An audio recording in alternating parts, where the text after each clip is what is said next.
Será que é possível conectar as pessoas e as empresas com o futuro? Segundo a nossa convidada de hoje, sim. E no CRA Entrevista ela vai nos dizer como. Mas antes de começar o programa, não se esqueça de curtir o nosso vídeo, de se inscrever no canal a serviço da administração e de ativar as notificações.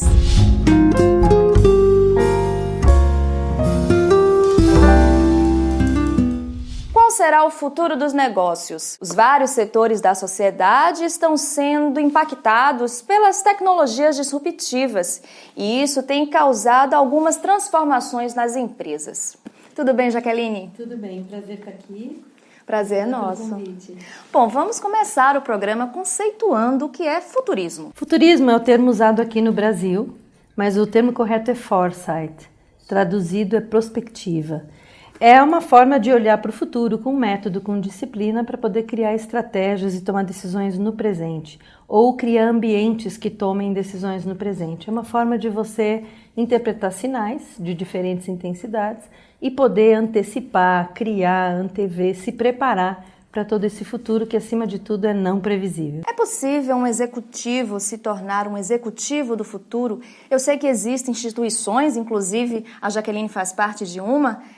O que se ensina nessas instituições? Existem muitas escolas de foresight no mundo em níveis diferentes.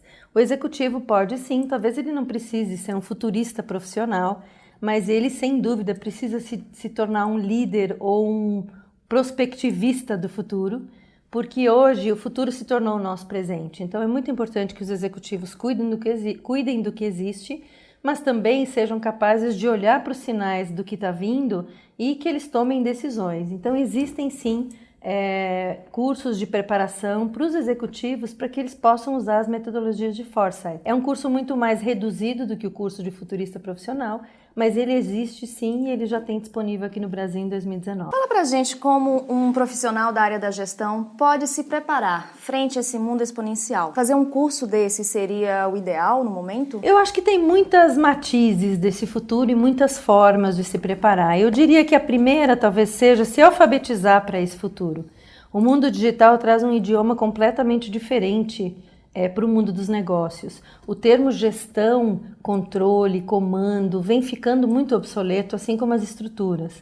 Então eu acho que o primeiro passo talvez de um gestor é se alfabetizar e entender quais são as novas fórmulas e qual é o idioma desse mundo digital que já está aí.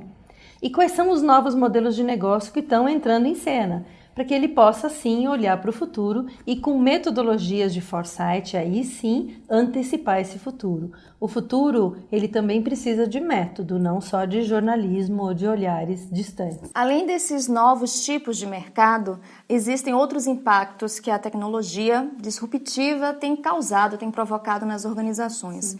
Fala pra gente quais são esses outros impactos. Eu acho que a tecnologia, ela é a grande estrela, sem dúvida, mas ela não é a única parte desse movimento de mudança, hein? Eu acho que a tecnologia está acelerando, ela hoje é usada de forma combinatória, mas ela também tende a se tornar um commodity, porque daqui a pouco todas as empresas têm as tecnologias, e aí, para onde vai a estratégia, para onde vai o modelo? Então eu acho que a gente tem primeiro um grande impacto social no planeta. As pessoas precisam ressignificar o trabalho, ressignificar sua vida. Os negócios precisam atender a sociedade, precisam nos ajudar a criar um mundo mais sustentável para a gente e para os nossos filhos, ou seja, para a nossa geração e para a geração futura. E eu acho que tem impacto social, tecnológico, econômico, político, ambiental. Isso tudo está conectado. A gente precisa olhar para essa visão sistêmica e mais ampla. E não só para a economia e só para a tecnologia. Bom, antigamente quando se falava em futuro, se pensava daqui a 50 anos, sim, por exemplo. Hoje em dia isso não existe mais, o futuro está cada vez mais no presente.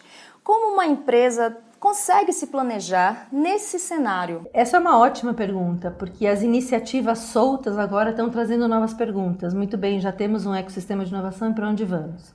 Então, eu acho que o futuro ele precisa ter datas diferentes. Quando você olha o presente alargado, você está olhando para esse ano e para o próximo. Quando você olha para o futuro de 5 anos, é um futuro mais imediato, mais emergente. Tem o futuro de 10 anos, tem o futuro de 50 anos, que é mais transformacional. Então eu acho que as empresas precisam aprender agora uma disciplina chamada estratégia de futuro, foresight, para poder olhar para esses diferentes futuros e tomar diferentes decisões em relação ao que elas vão fazer. Planejamento estratégico sozinho, com metas e planos de ação, eu acho que fica muito pobre para essa época tão complexa. Eu diria que incluir prospectiva estratégica talvez seja uma boa. Eu acompanhei recentemente uma palestra da Jaqueline, onde ela apresentou um ponto bastante curioso. Nós estamos passando pela quarta revolução, a Revolução Industrial, e parece que em 2040, 2045, essa revolução já terá terminado. Até lá, o que está sendo previsto? Muita coisa. Na verdade, de novo, o futuro não é previsível, a gente tem sinais apenas. E alguns estudiosos dizem que em 2045 a gente então vai ter a singularidade, que é quando a revolução talvez tenha acabado e esse novo mundo já esteja valendo. Eu acho que tem a nanotecnologia vindo por aí, a robótica entrando fortemente, a biotech, que é uma revolução genética, né, que vai mudar bastante a vida do ser humano, mas existem 10 megatrends, por exemplo, apontados por alguns futuristas, que vão mudar o mundo dos negócios nos próximos 20 anos. Então, eu acho que tem um renascimento cultural do nosso planeta, tem uma remodelação da sociedade, uma remodelação da economia, a transeconomia, que é autorregulável, é a próxima economia, é o que tem de mais avançado hoje, se formando no mundo, as transempresas, coisa que muito pouca gente conhece. Então, a impressão que eu tenho é que existe um grande renascimento do nosso planeta em prol de criar uma sociedade mais ética, mais sustentável, negócios que realmente atendam às demandas sociais e não apenas alguns acionistas. Eu acho que é uma grande mudança de mindset que todos nós vamos ter que passar. Qual a grande diferença da economia clássica para essa economia que a gente está começando a viver? A gente viveu uma economia, um capitalismo um pouco predador, né? Onde a gente sim tinha que construir empresas, por exemplo, e construir uma sociedade um tanto egoísta, talvez, onde cada um foi treinado para olhar para a sua célula. E onde o capitalismo não é ruim, o capitalismo, mas talvez ele tenha perdido a mão um pouco, porque se correu demais atrás de metas, sem olhar muito o que a gente estava fazendo com o nosso planeta.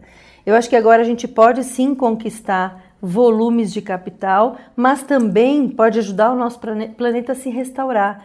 Então, eu acho que a grande mudança é na forma de olhar para as coisas, na forma de criar as coisas. A gente precisa pensar coletivo. A transeconomia é uma economia de pequenas comunidades que se autorregulam. Essa é a economia mais avançada, mais contemporânea que existe. Não mais macroeconomias e sim microeconomias. E tudo centros autorreguláveis, respeitando a inteligência coletiva. Então as pessoas vão se autorregular. O blockchain já faz um pouco disso. Mas eu acho que a gente precisa abandonar antigos conceitos de controle, de comando, conceitos onde eu me coloco antes de tudo e de todos, onde eu coloco dinheiro antes de tudo e de todos. Não tem nenhum problema com dinheiro.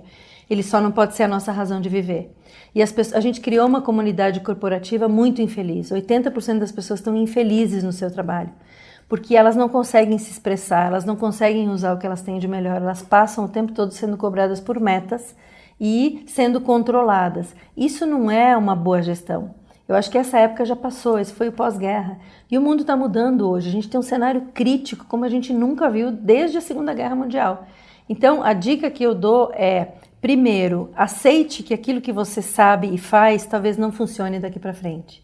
Segundo, procure se aproximar das coisas novas e compreenda como elas funcionam e depois experimente. A mudança de mindset acontece na prática, não na teoria. Não existe nenhuma fórmula e a gente muda o nosso mindset todos os dias, porque o nosso cérebro tem neuroplasticidade. Então, todos os dias você se torna uma pessoa diferente. E o mundo, a partir de agora, é de quem é curioso, é de quem tem vontade de aprender e de quem é capaz de transformar. Eu acho que os diplomas antigos vão ficar em segundo plano. Bom, o mundo atual já é um grande desafio para o gestor, para o administrador.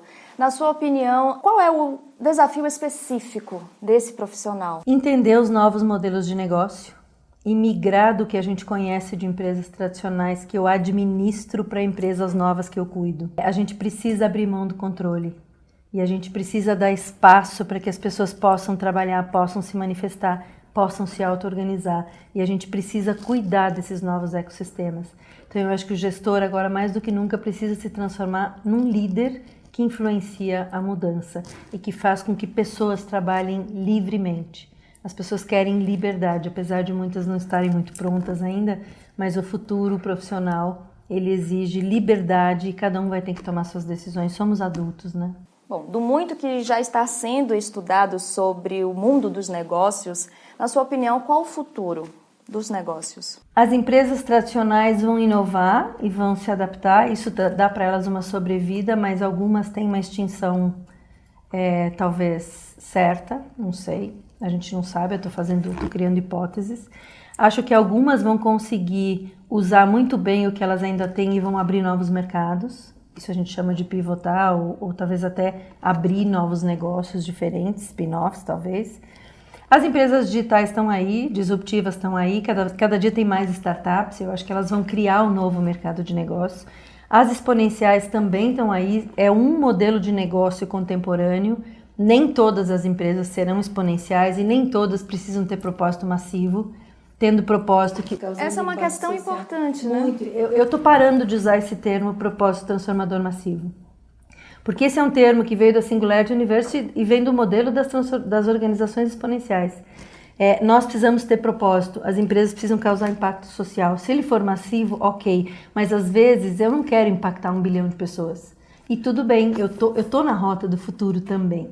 E eu acho que cada vez mais empresas sem dono, sem controle, vão se configurar na sociedade até que a gente chegue em grandes transempresas, onde público, privado, corporações, instituições, escola, pais, todo mundo trabalhe junto por uma nova sociedade. Talvez isso seja muito otimista, mas já existem empresas assim e eu acho que esse é o nosso destino. Pelos sinais que eu vejo, eu acho que a gente talvez chegue lá sim. É um caminho, então, para as empresas se tornarem competitivas no futuro? Colaborativas. Colaborativas. Hoje, concorrentes estão se juntando para trabalhar em par. Indústrias similares estão trabalhando em par. Entidades estão fazendo alianças em conjuntas. Eu acredito num mundo colaborativo, não mais competitivo. Okay, muito obrigada, Jaqueline, por participar. De nada, foi um prazer enorme. Bom futuro para você. Bom, e obrigada a você também que ficou conosco em mais uma edição do CRA Entrevista. Não esqueça de curtir o nosso vídeo, de se inscrever no canal a serviço da administração e de ativar as notificações. Até a próxima!